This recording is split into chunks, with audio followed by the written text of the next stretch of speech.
자, 우리 다시 한번 복습을 해볼까요? 오늘 하는 내용이 여러분들이 여태까지 한 내용들의 마지막 전전 버전이에요. 뭐냐면은 여러분들이 고지가 100이라고 했을 때 오늘 할 내용이 90에서 100 사이가 될 겁니다. 자, 우리가 통계하는 목적이 뭐라 그랬죠? 통계에서 왜 확률을 배우는지 설명을 드렸습니다. 그죠? 자, 첫 번째 뭐를 못한다? 전수조사를 못한다.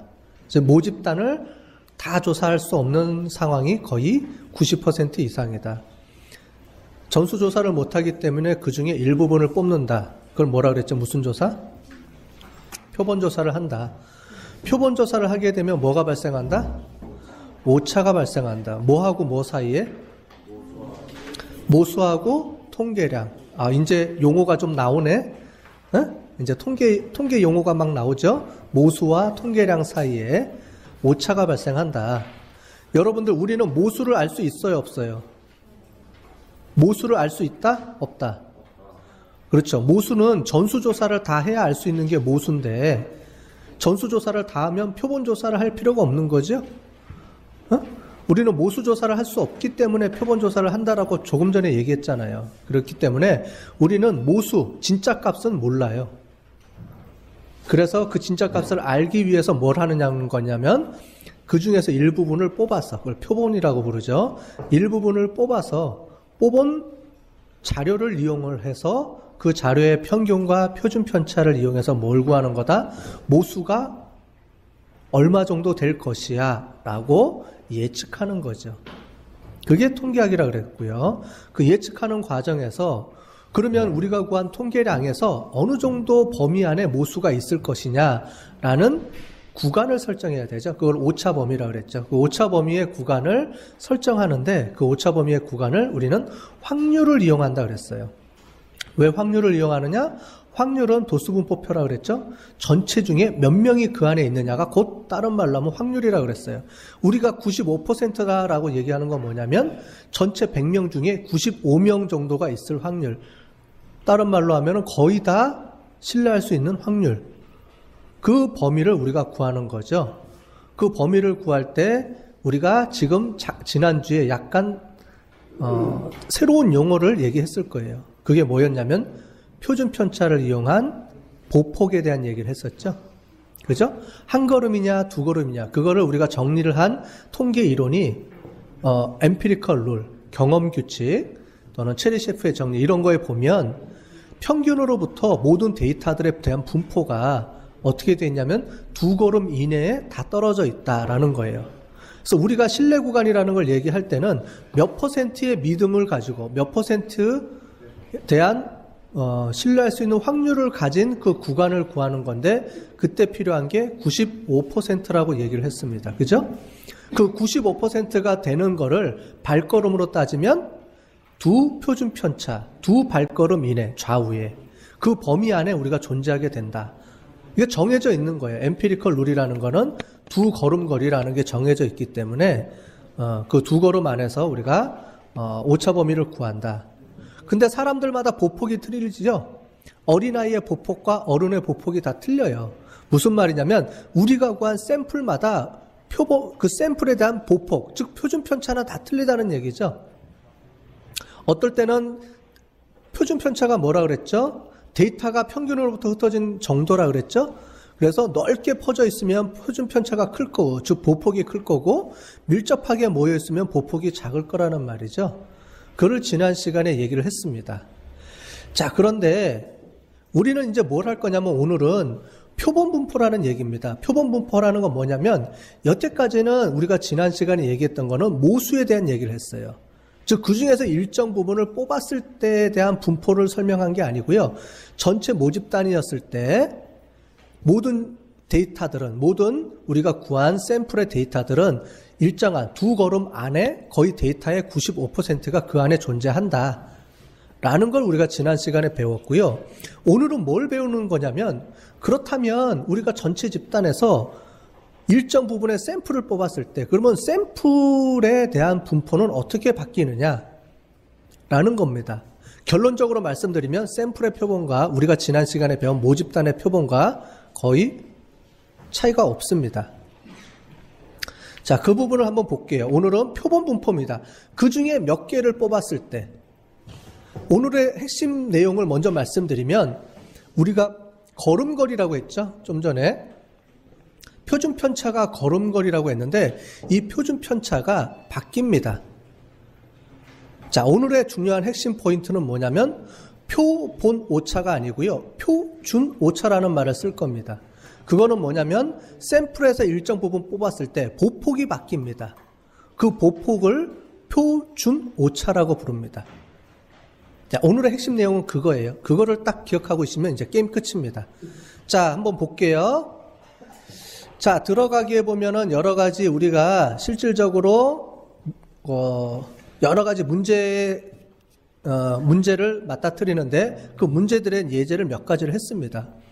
처음에는 보시면 H자동차 같은 경우에 하이브리드 평균 연비가 얼마다? 과연 그게 맞느냐? 이렇게 물어볼 수가 있겠죠. 그걸 보는 거고요. 두 번째는 베스킨 라빈스 아이스크림의 파인트의 용량은 얼마?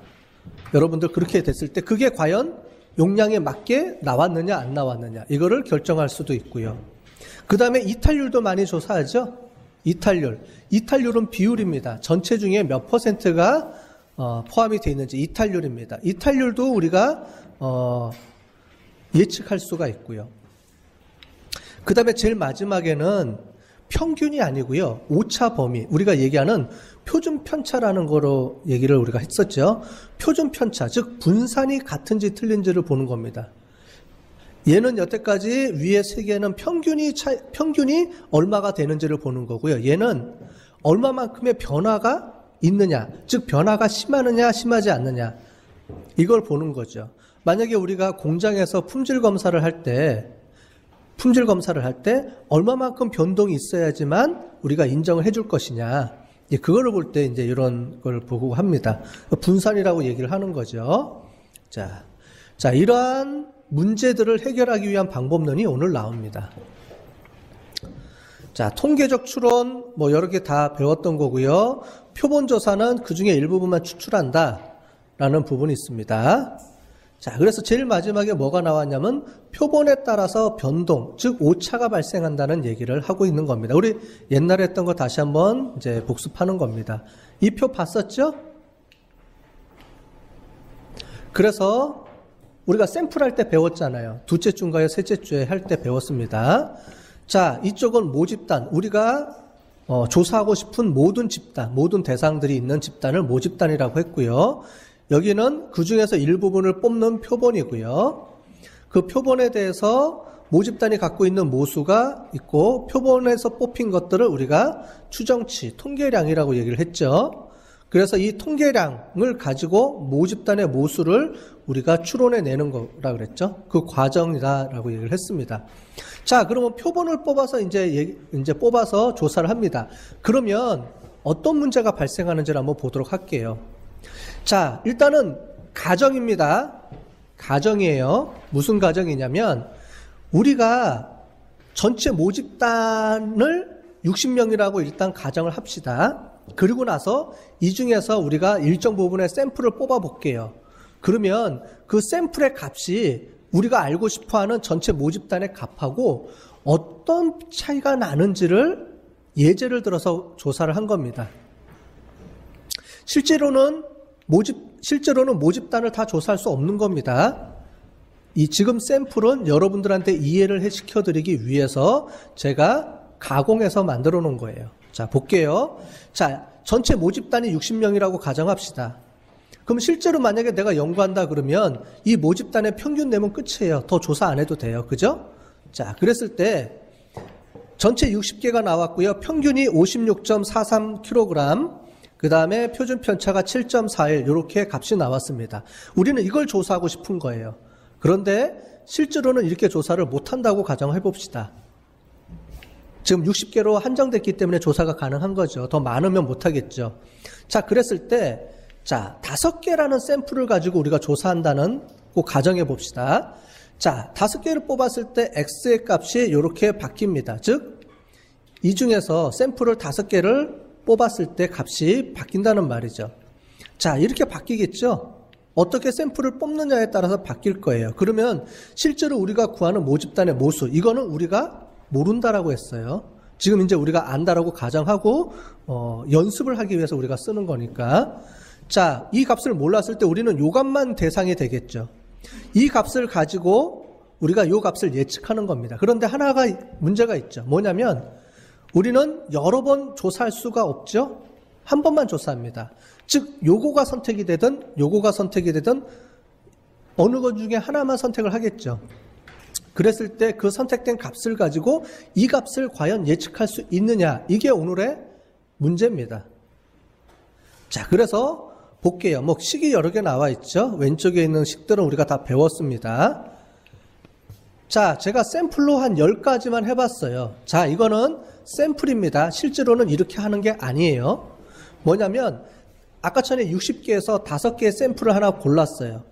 그걸 샘플 1이라고 해봅시다. 자, 샘플 1을 해서 우리가 골랐더니 59kg이 나왔고요. 표준 편차가 7.9가 나왔습니다.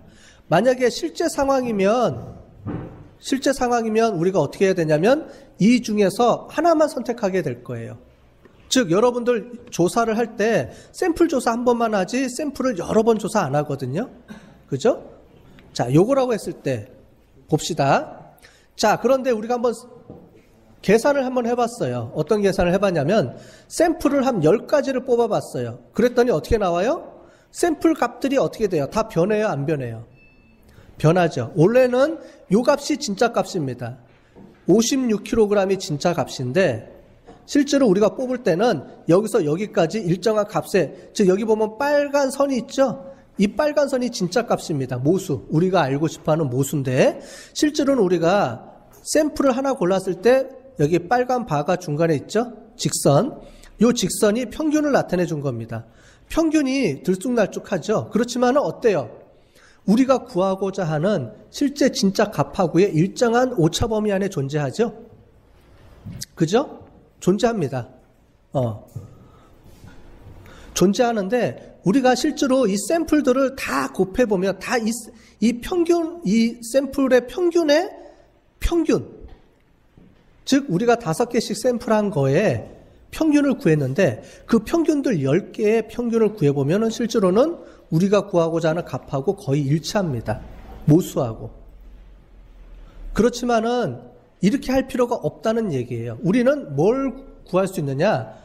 엠피리컬 룰이라는 걸 우리가 알고 있기 때문에 샘플을 하나만 골라서 이 샘플의 평균과 표준 편차를 가지고 진짜 값을 예측할 수가 있다는 겁니다.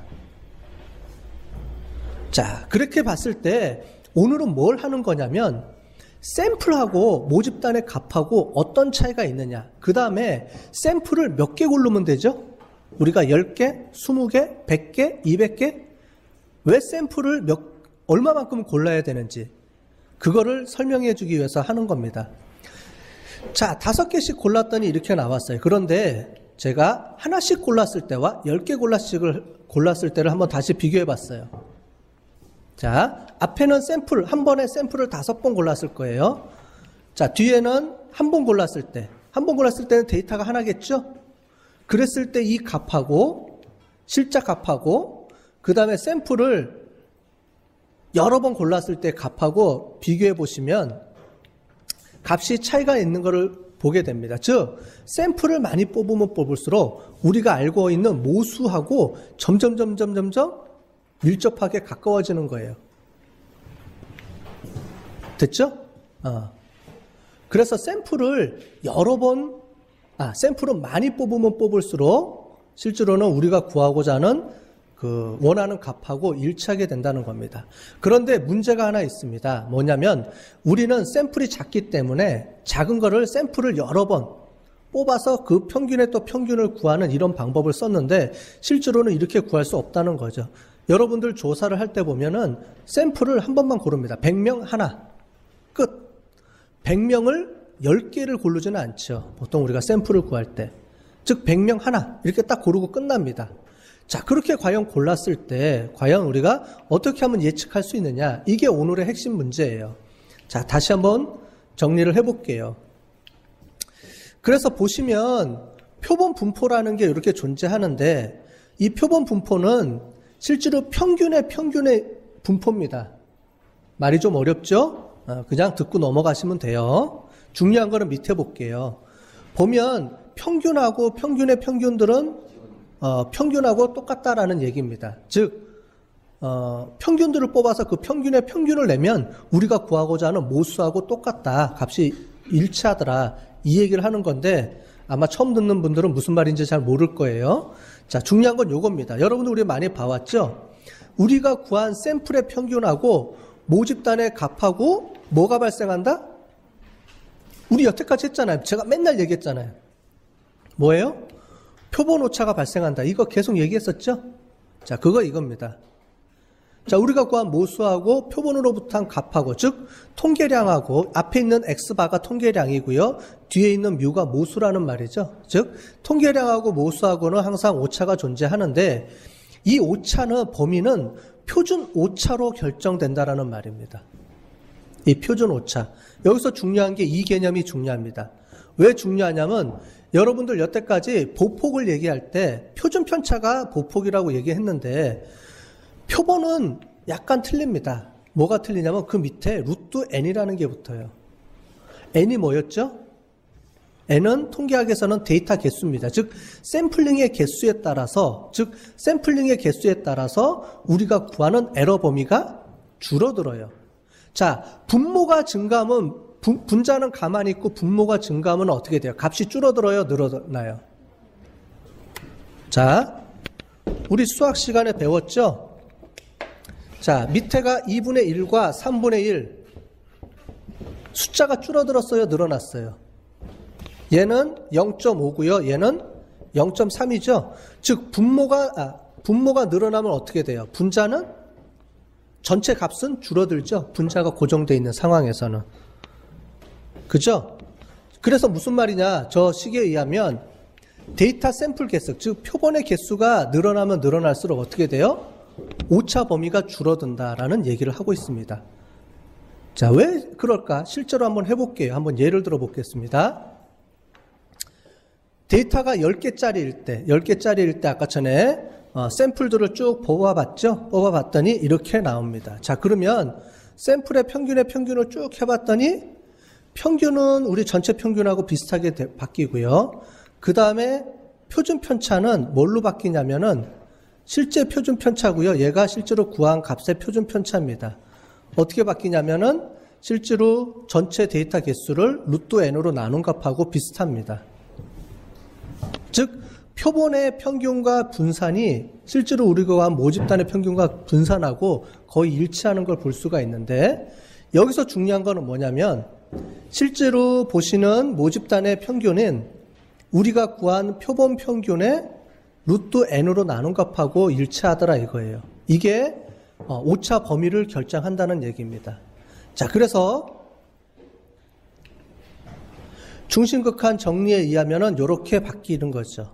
자, 그래서 보도록 하겠습니다.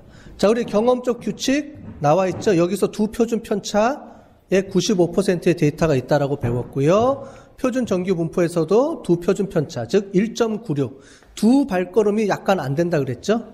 그 이유는 두 발걸음까지가 어떻게 돼요? 95.44%이기 때문에 양쪽에 약간씩 오차 범위를 둔다라고 얘기했어요.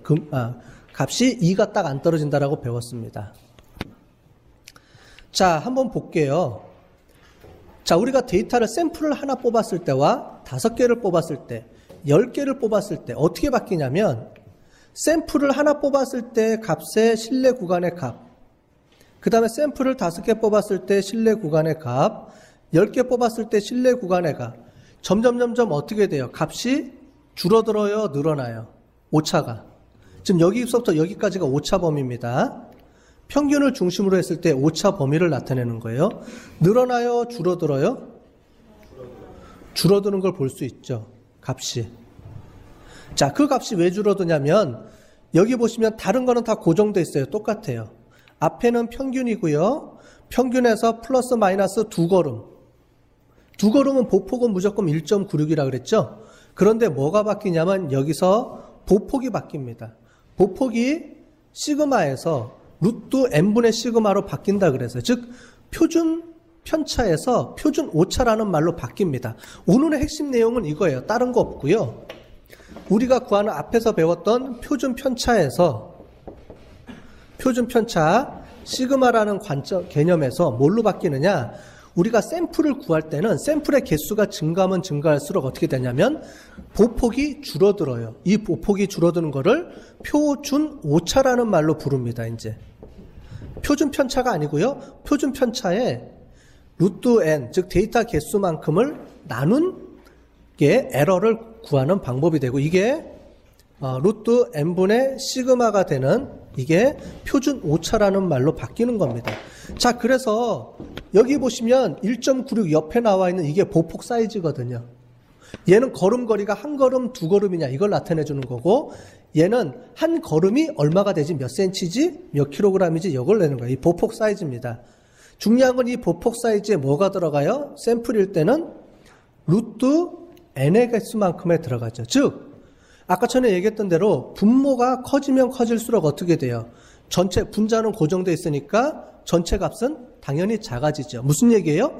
에라, 즉 모집단의 모수를 예측하는 값이 점점 줄어들어요. 줄어든다는 말은 뭐냐면 모집단의 값을 예측할 수 있는 확률이 점점 정확해지는 거죠.